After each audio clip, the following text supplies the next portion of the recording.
Then there's Article 1 of the Constitution, which is all about Congress. All the things that they get to do, all the powers therein. Article 2 of the Constitution is the executive power, focused and concentrated in one person, because what they found in the first Constitution that didn't have such a thing is that it was hard to decide who got to make the final decision. So here they kind of have that final decision maker, the face, the negotiator, the diplomat.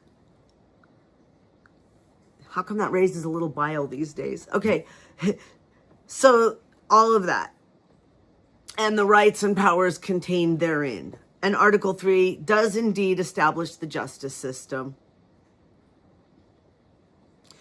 and talks about things like treason. So it's actually giving that judicial system some teeth and some, not so much teeth, I guess, but some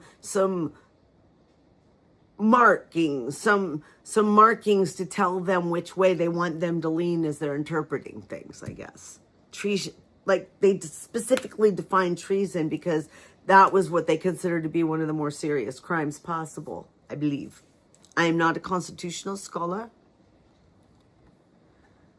Okay, so then there's that's Article 3. Article 4 of the Constitution is talking about the states and basically saying that the things that are not given to the president, the Congress, the judicial system are reserved for the states or the people.